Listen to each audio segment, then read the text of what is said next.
पंजाब के सरकारी स्कूलों च अज होवेगी मैगा पीटीएम। स्कूलों वालों वड्डे पद्धर ते कीतियां गईयां तैयारियां। सवेरे 10 बजे तो शाम 3 बजे तक होवेगी अध्यापकों ते मापियां दी मीटिंग। कोरोना नूं लैके एक्शन च मान सरकार। पंजाब च बनाया जाएगा सूबा पद्धरी कोविड सेंटर। डीसीज नूं दित्ते जिलियां च तैयारियां दा जायजा लैण दे हुक्म। लोकां नूं भी जनतक थावां ते मास्क पाउण दी अपील। कोरोना के खिलाफ टेस्ट ट्रैक ट्रीट वैक्सीनेट का फॉर्मूला। केंद्र सेहत मंत्रालय की सारे सूबे नूं हदायतां नाल ही एसपीओ की पालना की भी कीती अपील। सीएम भगवंत मान ने विरोधियों ते लई चुटकी बोले, कईयां नूं हजम नहीं हो रहा मेरा मुख्यमंत्री बनना, इसे लई सारा दिन मैनू कढ़ने ने गालां। पुरानियां सरकारां वेले पैदा होए गैंगस्टर असीं फड़ रहे। 20 की थां 25 लाख रिटायर्ड फौजी होणगे। वन रैंक वन पेंशन के दायरे शामिल। मोदी कैबिनेट ने स्कीम नूं दित्ती मंजूरी। तां 1 साल लई होर वधाई गई मुफ्त अनाज योजना। सिक्किम हादसे च पठानकोट का नायब सूबेदार ओमकार सिंह भी होया शहीद। हरियाणा के रहने वाले 3 जवानों की भी मौत। डूंगी खड्ड च फौज का ट्रक डिगण कारण वापरिया सी हादसा। अमृतसर च गैंगस्टरां ते पुलिस विचाले मुठभेड़। एक गैंगस्टर ते एक पुलिस मुलाजम होया जख्मी। दोवें जख्मियां नूं हस्पताल च करवाया गया भर्ती। अंबाला चंडीगढ़ हाईवे ते खतरनाक सड़क हादसा। डेरा बसी फ्लाईओवर तो हेठां डिग्या बाइक सवार। तारां च फसन कारण बाइक सवार दी बची जान। पिछों आ रहे वाहन ने मारी सी टक्कर।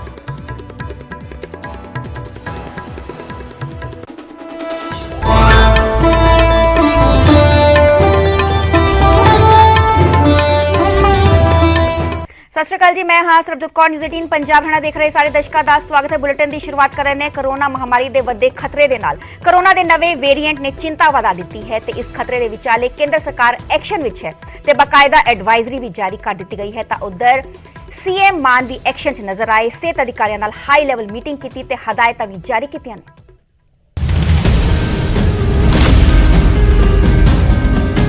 कोरोना के नवे वेरिएंट BF7 ने चीन दे विच हाहाकार मचा दी है। हालात ये ने कि हस्पताल ते शमशान घाट दे विच लंबियां लाइनां ने ते हर रोज वड्डी गिनती च लोग दम तोड़ रहे ने ते इसदा असर भारत तक भी पहुंचा है। हालांकि देश दे विच हालात कंट्रोल च ने, पर केंद्र सरकार अलर्ट नजर आ रही है ते हालात खराब ना होण इस नूं लैके अगाऊं प्रबंध कीते जा रहे ने, जिस नूं लैके केंद्र ने बकायदा एडवाइजरी भी जारी कर दी है, जिस दे जरिए टेस्ट ट्रैक ट्रीट ते वैक्सीनेशन ते ध्यान देने के लिए कहा गया है। इस तो अलावा हदायत है कि मास्क पाओ, हाथ साफ रखो, सोशल डिस्टेंसिंग बनाओ, साह दे नाल जुड़ियां बीमारियां की निगरानी ते रिपोर्टिंग होवे। RT-PCR ते एंटीजन टेस्ट वधाए जाण। ज्यादा तो ज्यादा केसां दी जीनोम सीक्वेंसिंग कराई जावे। हस्पतालों दे विच साधना ते स्टाफ नूं तैयार रखण दे हुक्म दित्ते ने। ये भी कहा गया कि सूबे ड्राई रन भी करवा सकते हैं। ਤਾਂ ਉਧਰ कोरोना के नवे वेरीएंट के नाल नजिठण दे लई पंजाब सरकार भी एक्शन मोड विच है। सीएम मान खुद हालातां ते नज़र रख रहे ने। मुख मंत्री ने सेहत अधिकारियों के नाल मीटिंग की ते प्रबंधां दा जायजा लिया गया ते खास हदायतां भी जारी कीतियां ने। डिप्टी कमिश्नरां नूं आदेश जारी कीते ने कि जिलिਆਂ ਦੇ ਵਿੱਚ ਤਿਆਰੀਆਂ ਦਾ ਜਾਇਜ਼ਾ ਲਿਆ ਜਾਵੇ। सूबा पद्धरी कोविड सेंटर बनाया जाएगा ते लोकां नूं जनतक थावां ते मास्क पाउण दी भी अपील की है।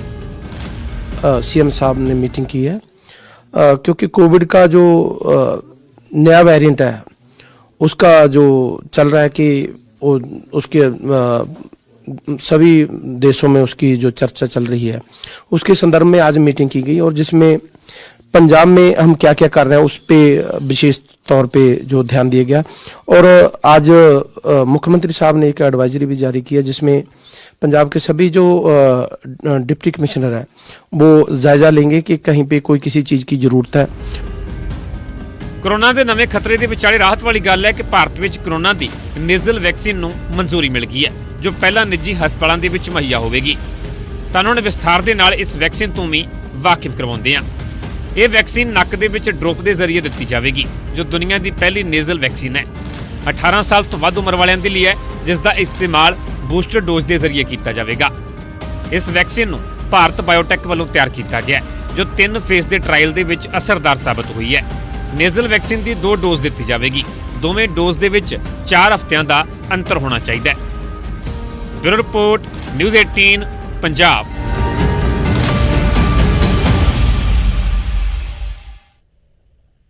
ਹੁਣ ਗੱਲ ਕਰਨੇ ਸਿੱਕਿਮ ਹਾਦਸੇ ਦੀ। ਸਿੱਕਿਮ ਹਾਦਸੇ 'ਚ ਪੰਜਾਬ ਦਾ ਜਵਾਨ ਵੀ ਸ਼ਹੀਦ ਹੋਇਆ। ਦੱਸ ਦਈਏ ਕਿ ਨਾਇਬ ਸੂਬੇਦਾਰ ਓਮਕਾਰ ਸਿੰਘ ਸ਼ਹੀਦ ਹੋਇਆ ਹੈ। ਇਸ ਹਾਦਸੇ 'ਚ ਪਠਾਨਕੋਟ ਦਾ ਰਹਿਣ ਵਾਲਾ ਹੈ ਓਮਕਾਰ ਸਿੰਘ। ਦੱਸ ਦਈਏ ਕਿ ਪਿਛਲੇ ਦਿਨ ਹੀ ਹਾਦਸਾ ਹੋਇਆ ਸੀਗਾ ਸਿੱਕਿਮ 'ਚ। ਇੱਕ ਜੋ ਫੌਜ ਦਾ ਟਰੱਕ ਹੈ ਉਹ ਹਾਦਸਾਗ੍ਰਸਤ ਹੋ ਗਿਆ ਸੀਗਾ। ਹਾਦਸੇ 'ਚ ਹਰਿਆਣਾ ਦੇ ਰਹਿਣ ਵਾਲੇ 3 ਜਵਾਨ ਵੀ ਸ਼ਹੀਦ ਹੋਏ ਹੋਏ।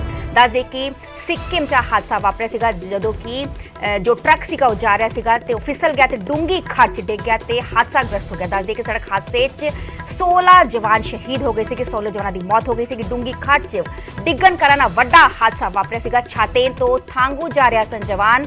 ਹਾਦਸੇ 'ਚ 3 ਜੇਸੀਓ ਦੀ ਵੀ ਮੌਤ ਹੋ ਗਈ ਹੈ। 3 ਜੇਸੀਓ ਵੀ ਸ਼ਹੀਦ ਹੋਏ ਗਏ ਨੇ। ਦੱਸ ਦਈਏ ਕਿ ਸਿੱਕਿਮ ਦੇ ਜ਼ੇਮਾ ਇਲਾਕੇ ਦੀ ਪੂਰੀ ਘਟਨਾ ਹੈ ਤੇ ਸਿੱਕਿਮ 'ਚ ਵੱਡਾ ਹਾਦਸਾ ਹੋਇਆ ਜਿੱਥੇ ਕਿ ਸੈਨਾ ਦੇ 16 ਜਵਾਨ ਸ਼ਹੀਦ ਹੋ ਗਏ। ਉਹਨਾਂ 'ਚੋਂ ਸਿੱਕਿਮ ਹਾਦਸੇ 'ਚ ਪੰਜਾਬ ਦਾ ਜਵਾਨ ਵੀ ਸ਼ਹੀਦ ਹੋਇਆ ਹੈ। ਓਮਕਾਰ ਸਿੰਘ ਉਸਦਾ ਨਾਮ ਦੱਸਿਆ ਜਾ ਰਿਹਾ ਹੈ ਤੇ ਪਠਾਨਕੋਟ ਦਾ ਰਹਿਣ ਵਾਲਾ ਸੀਗਾ ਓਮਕਾਰ ਸਿੰਘ। ਤੇ ਦੱਸ ਦਈਏ ਕਿ ਪੀਐਮ ਮੋਦੀ ਨੇ ਵੀ ਪੂਰੇ ਹਾਦਸੇ ਦਾ ਦੁੱਖ ਦਾ ਪ੍ਰਗਟਾਵਾ ਕੀਤਾ। ਉਹਨਾਂ ਟਵੀਟ ਕੀਤਾ। ਉਹਨਾਂ ਟਵੀਟ ਕਰਕੇ ਲਿਖਿਆ ਹੈ ਕਿ ਸਿੱਕਿਮ ਵਿੱਚ ਇੱਕ ਸੜਕ ਹਾਦਸੇ 'ਚ ਸਾਡੇ ਬਹਾਦਰ ਫੌਜੀ ਜਵਾਨਾਂ ਦੀਆਂ ਜਾਨਾਂ ਦੇ ਨੁਕਸਾਨ ਤੋਂ ਦੁਖੀ ਹਾਂ। ਦੁਖੀ ਪਰਿਵਾਰਾਂ ਵੱਲੋਂ ਹਮਦਰਦੀ। ਜ਼ਖਮੀਆਂ ਦੇ ਜਲਦੀ ਠੀਕ ਹੋਣ ਦੀ ਅਰਦਾਸ ਕਰਦਾ ਹਾਂ। ਤੇ ਆ ਟਵੀਟ ਪੀਐਮ ਮੋਦੀ ਦੇ ਵੱਲੋਂ ਕੀਤਾ ਗਿਆ ਹੈ। ਦੁੱਖ ਦਾ ਪ੍ਰਗਟਾਵਾ ਵੀ ਕੀਤਾ ਗਿਆ ਹੈ। ਉੱਥੇ ਹੀ ਰਾਜਨਾਥ ਸਿੰਘ ਜੋ ਦੇਸ਼ ਦੇ ਰੱਖਿਆ ਮੰਤਰੀ ਨੇ ਉਹਨਾਂ ਦੇ ਵੱਲੋਂ ਵੀ ਟਵੀਟ ਕੀਤਾ ਗਿਆ ਹੈ। ਦੁੱਖ ਦਾ ਪ੍ਰਗਟਾਵਾ ਕੀਤਾ ਗਿਆ। ਉਹਨਾਂ ਨੇ ਲਿਖਿਆ ਹੈ ਕਿ ਉੱਤਰੀ ਸਿੱਕਿਮ ਵਿੱਚ ਸੜਕ ਹਾਦਸੇ 'ਚ ਭਾਰਤੀ ਫੌਜ ਦੇ ਜਵਾਨਾਂ ਦੇ ਜਾਨੀ ਨੁਕਸਾਨ ਦਾ ਡੂੰਘਾ ਦੁੱਖ ਹੈ। ਦੇਸ਼ ਉਹਨਾਂ ਦੀ ਸੇਵਾ ਅਤੇ ਵਚਨਬੱਧਤਾ ਲਈ ਤਹਿ ਦਿਲੋਂ ਧੰਨਵਾਦੀ ਹੈ। ਸ਼ਹੀਦਾਂ ਦੇ ਪਰਿਵਾਰਾਂ ਲਈ ਮੈਂ ਦੁੱਖ ਪ੍ਰਗਟਾਉਂਦਾ ਹਾਂ। ਜ਼ਖਮੀਆਂ ਦੇ ਜਲਦੀ ਠੀਕ ਹੋਣ ਦੀ ਅਰਦਾਸ ਵੀ ਕਰਦਾ ਹਾਂ। ਤੇ ਦੇਸ਼ ਦੇ ਜੋ ਰੱਖਿਆ ਮੰਤਰੀ ਹੈ ਉਹਨਾਂ ਦੇ ਵੱਲੋਂ ਟਵੀਟ ਕੀਤਾ ਗਿਆ ਤੇ ਸਿੱਕਿਮ ਹਾਦਸੇ ਦਾ ਦੁੱਖ ਦਾ ਪ੍ਰਗਟਾਵਾ ਕੀਤਾ ਗਿਆ। ਉੱਥੇ ਹੀ ਪੰਜਾਬ ਦੇ ਮੁੱਖ ਮੰਤਰੀ ਸੀਐਮ ਭਗਵੰਤ ਮਾਨ ਦੇ ਵੱਲੋਂ ਵੀ ਟਵੀਟ ਕੀਤਾ ਗਿਆ। ਉਹਨਾਂ ਨੇ ਲਿਖਿਆ ਕਿ ਸਿੱਕਿਮ ਵਿਖੇ 16 ਜਵਾਨਾਂ ਨਾਲ ਭਰਿਆ ਟਰੱਕ ਡੂੰਗੀ ਖਾੜ 'ਚ ਡਿੱਗਣ ਦੀ ਖਬਰ ਦੁਖਦਾਈ ਹੈ। ਬਹਾਦਰ ਜਵਾਨਾਂ ਦੇ ਪਰਿਵਾਰਾਂ ਨਾਲ ਦਿਲੋਂ ਹਮਦਰਦੀ ਪ੍ਰਗਟ ਕਰਦਾ ਹਾਂ। ਪਰਮਾਤਮਾ ਦੇ ਜਵਾਨਾਂ ਦੀ ਆਤਮਿਕ ਸ਼ਾਂਤੀ ਲਈ ਅਰਦਾਸ ਤੇ ਪਰਿਵਾਰਾਂ ਨੂੰ ਹੌਸਲਾ ਹਿੰਮਤ ਦਾ ਬਲ ਬਖਸ਼ਣ ਲਈ ਜ਼ਖਮੀ ਜਵਾਨਾਂ ਦੀ ਜਲਦ ਸਿਹਤਯਾਬੀ ਦੀ ਕਾਮਨਾ ਕਰਦਾ ਹਾਂ। ਤੇ ਸਿੱਕਿਮ 'ਚ ਵੱਡਾ ਹਾਦਸਾ ਹੋਇਆ ਜਿੱਥੇ ਕਿ ਸੈਨਾ ਦੇ 16 ਜਵਾਨ ਸ਼ਹੀਦ ਹੋ ਗਏ। ਸੈਨਾ ਨੇ ਆਪਣੇ 16 ਜਵਾਨ ਗਵਾ ਦਿੱਤੇ। ਹਾਦਸਾ ਵਾਪਰਿਆ ਜਦੋਂ ਕਿ ਜੋ ਟਰੱਕ ਸੈਨਾ ਨਾਲ ਭਰਿਆ ਹੋਇਆ ਸੀਗਾ ਉਹ ਇੱਕ ਡੂੰਗੀ ਖਾੜ 'ਚ ਜਾ ਕੇ ਡਿੱਗ ਗਿਆ ਤੇ ਹਾਦਸਾਗ੍ਰਸਤ ਹੋ ਗਿਆ। ਮੌਕੇ ਦੀ ਤਸਵੀਰਾਂ ਤੁਹਾਨੂੰ ਵਿਖਾ ਰਹੇ ਹਾਂ ਕਿ ਜੋ ਟਰੱਕ ਹੈ ਕਿੰਨੀ ਬੁਰੀ ਤਰ੍ਹਾਂ ਨੁਕਸਾਨਾ ਗਿਆ ਹੈ। ਟਰੱਕ ਦੇ ਪਰਖੱਚੇ ਹੀ ਉੱਡ ਗਏ ਨੇ ਤੇ ਵੱਡਾ ਹਾਦਸਾ ਵਾਪਰਿਆ ਹੈ।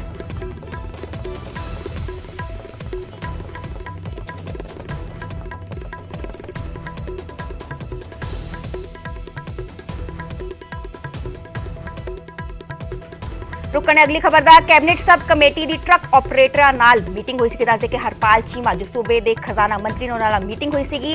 उन्हां दी अगवाई च मीटिंग हुई सी ते दसदे कि ट्रक ऑपरेटर नूं मंगा विचारे जाण दा भरोसा दिवाया गया है। खजाना मंत्री हरपाल चीमा दे वल्लों सैकटरी ट्रांसपोर्ट की अगवाई च एक कमेटी का गठन किया गया है। वो कमेटी 31 जनवरी तक अपनी रिपोर्ट सौंपेगी। दसदे कि कमेटी फूड सप्लाई ट्रांसपोर्ट विभाग के ट्रक यूनियन नाल विचार वटांदरा करेगी, चर्चा करेगी। ट्रक ऑपरेटर नूं एक्शन कमेटी बनाने लई भी कहा गया है। दस दिए कि ऑपरेटर की कमेटी सरकार की कमेटी नाल विचारेगी अपनियां मुश्किलां जो उन्हां नूं मुश्किलां दरपेश आउंदियां ने वो विचार करेगी। तो पिछले दिन ही मीटिंग हुई सी। सूबे के खजाना मंत्री हरपाल चीमा दे वल्लों ट्रक ऑपरेटर नाल मीटिंग हुई सी। खजाना मंत्री हरपाल चीमा की अगवाई हेठा मीटिंग हुई सी ते 31 जनवरी तक एक कमेटी की रिपोर्ट सौंपेगी। दस दिए कि सैकटरी ट्रांसपोर्ट की अगवाई एक कमेटी बनाई गई है। वो कमेटी 31 जनवरी तक रिपोर्ट सौंपेगी। दस दिए कि कमेटी फूड सप्लाई ट्रांसपोर्ट विभाग के ट्रक यूनियन नाल विचार वटांदरा करेगी, चर्चा करेगी ते ऑपरेटर की कमेटी सरकार की कमेटी नाल विचारेगी अपनियां मुश्किलां। ते मौके दी तस्वीरां विखा रहे हैं। पिछले दिन ही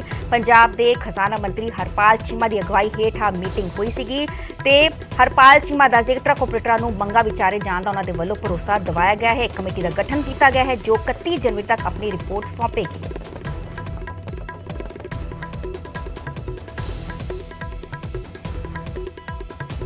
रुकने अगली खबर दा मार्कफेड दे नवे चुने गए मुलाजमां नूं पंजाब सरकार वालों नियुक्ति पत्र वंडे गए। मुख्यमंत्री भगवंत मान ने इस मौके विरोधी धिरां ते जम के निशाने लगाए।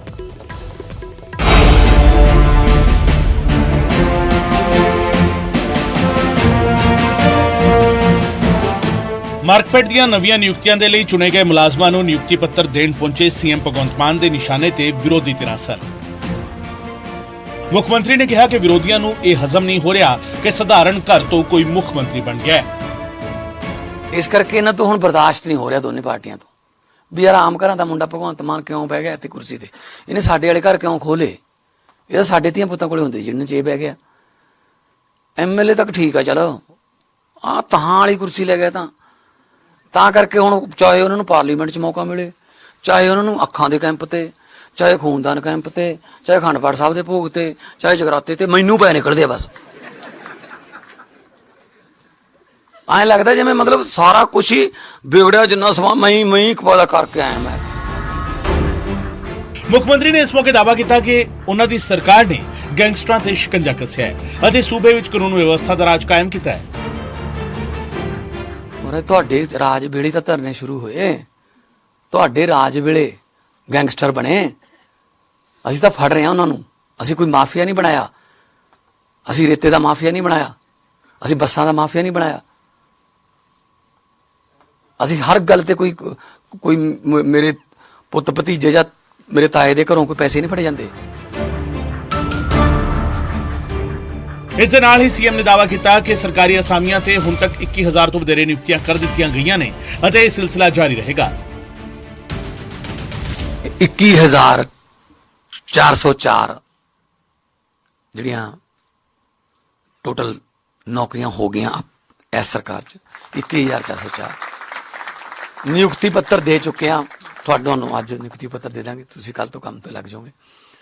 ਸੋ ਜੇ ਇੱਥੇ ਕੰਮ ਮਿਲ ਜੇ, ਪਰਿਵਾਰ 'ਚ ਬਹਿ ਕੇ ਰੋਟੀ ਖਾਈਏ, ਪਰਿਵਾਰ 'ਚ ਆਈਏ ਜਾਈਏ, ਖੁਸ਼ੀਆਂ ਮਨਾਈਏ, ਤਿਉਹਾਰਾਂ 'ਚ ਪਰਿਵਾਰ ਹੋਵੇ, ਦੁੱਖ ਸੁੱਖ 'ਚ ਪਰਿਵਾਰਾਂ ਨਾਲ ਬੈਠੀਏ, ਤਾਂ ਉੱਥੇ ਵਾਲੀ ਵੱਧ ਕਮਾਈ ਵੀ ਛੋਟੀ ਲੱਗਣ ਲੱਗ ਜਾਂਦੀ ਹੈ। ਕਿਉਂਕਿ ਆਪਣਾ ਘਰ, ਆਪਣੀ ਬੋਲੀ, ਆਪਣਾ ਦੇਸ਼, ਆਪਣਾ ਮਾਹੌਲ, ਆਪਣੇ ਦੋਸਤ, ਆਪਣਾ ਪਰਿਵਾਰ, ਇਹਦੀ ਕੋਈ ਕਿਸੇ ਕਰੰਸੀ 'ਚ ਕੋਈ ਕੀਮਤ ਨਹੀਂ ਹੁੰਦੀ। ਮੁੱਖ ਮੰਤਰੀ ਨੇ ਇਹ ਵੀ ਐਲਾਨ ਕੀਤਾ ਕਿ ਆਉਂਦੇ ਦਿਨਾਂ ਵਿੱਚ ਮਾਰਕਫੈਡ ਦੇ ਪ੍ਰੋਡਕਟ ਵਿਦੇਸ਼ਾਂ ਵਿੱਚ ਵੀ ਭੇਜੇ ਜਾਣਗੇ ਤਾਂ ਜੋ ਸੱਤ ਸਮੁੰਦਰ ਪਾਰ ਵਸਦੇ ਪੰਜਾਬੀਆਂ ਨੂੰ ਪੰਜਾਬ ਦੇ ਸਵਾਦ ਨੂੰ ਚਖਣ ਦਾ ਮੌਕਾ ਮਿਲ ਸਕੇ। Bureau report, news 18 Punjab.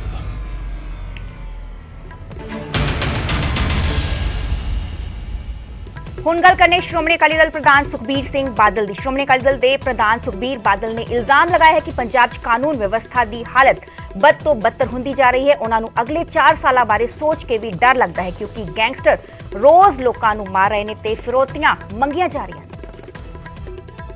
8 ਮਹੀਨੇ ਟੱਪੇ ਐ, ਜੇ ਮਾੜੇ ਟੱਪੇ ਆ ਪੰਜਾਬ ਦੀ ਜਨਤਾ ਵਾਸਤੇ। ਕੋਈ ਉਮੀਦ ਹੀ ਨਹੀਂ ਕਰ ਸਕਦਾ ਸੀ ਕਿ ਆਹ ਸਾਡੇ ਨਾਲ ਹੋਊਗੀ। ਮੈਨੂੰ ਤਾਂ ਦੁੱਖ ਲੱਗਦਾ ਹੈ ਤੇ ਡਰ ਵੀ ਲੱਗਦਾ ਹੈ। ਜਿਸ ਤਰੀਕੇ ਨਾਲ ਆਹ 8 ਮਹੀਨੇ ਟੱਪੇ ਐ, ਜੇ ਆਪਾਂ ਨੂੰ 4 ਸਾਲ ਹੋਰ ਟਪਾਉਣੇ ਪਏ, ਪਤਾ ਮੈਨੂੰ ਲੱਗਦਾ ਇੰਡਸਟਰੀ ਨੂੰ, ਵਪਾਰੀਆਂ ਨੂੰ, ਜਿੰਨੇ ਵੀ ਪੰਜਾਬੀ ਹੈ, ਮੈਨੂੰ ਲੱਗਦਾ 60-70% ਪੰਜਾਬੀਆਂ ਜਿਹੜੇ ਇੰਡਸਟਰੀ ਹੈ ਜਾਂ ਵਪਾਰੀ ਹੈ, ਉਹਨਾਂ ਨੂੰ ਫਰੌਤੀਆਂ ਦੇ ਟੈਲੀਫੋਨ ਆਏ ਹੈ ਤੇ ਵਿਚਾਰਿਆਂ ਨੇ ਪੈਸੇ ਵੀ ਦਿੱਤੇ ਹੈ। ਜਿਨ੍ਹਾਂ ਨੇ ਪੰਜਾਬ ਪੁਲਿਸ ਨੂੰ ਦੱਸਿਆ, ਪੰਜਾਬ ਪੁਲਿਸ ਨੇ ਤਾਂ ਉਹਨਾਂ ਨੂੰ ਬਚਾਇਆ ਨਹੀਂ, ਪਰ ਉਹਨਾਂ ਪਰਿਵਾਰਾਂ ਨੂੰ ਉਹਨਾਂ ਗੈਂਗਸਟਰਾਂ ਨੇ ਮਾਰ ਦਿੱਤਾ ਹੈ। ਗੱਲ ਕਰਾਂਗੇ ਜ਼ੀਰਾ ਸ਼ਰਾਬ ਫੈਕਟਰੀ ਦੀ। ਜ਼ੀਰਾ ਸ਼ਰਾਬ ਫੈਕਟਰੀ ਮਾਮਲਾ ਪੇਚੀਦਾ ਬਣਿਆ ਹੋਇਆ ਹੈ। ਜ਼ੀਰਾ ਜ਼ਮੀਨ ਤੇ ਸੰਘਰਸ਼ ਹੋ ਰਿਹਾ ਤਾਂ ਮਾਮਲਾ ਕੋਰਟ 'ਚ ਵੀ ਚੱਲ ਰਿਹਾ ਹੈ। ਕੋਰਟ ਨੇ ਸਾਰੀਆਂ ਧਿਰਾਂ ਨੂੰ ਸੁਣਿਆ ਤੇ 2 ਹਫ਼ਤੇ ਦਾ ਸਮਾਂ ਹੋਰ ਦੇ ਦਿੱਤਾ।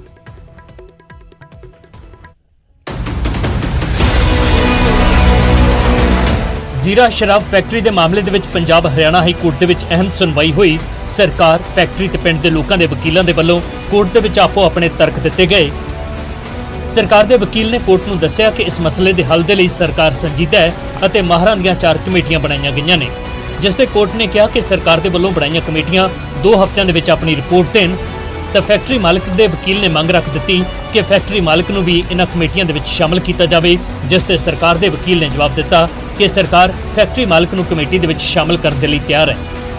ਜਦਕਿ ਪਿੰਡ ਦੇ ਸਰਪੰਚ ਦੇ ਵਕੀਲ ਨੇ ਮੰਗ ਰੱਖੀ ਕਿ ਫੈਕਟਰੀ ਮਾਲਕ 1 ਹਫ਼ਤਾ ਪਿੰਡ ਵਾਲਿਆਂ ਦੇ ਨਾਲ ਰਹਿਣ ਤੇ ਉੱਥੋਂ ਦਾ ਪਾਣੀ ਪੀ ਕੇ ਦਿਖਾਉਣ।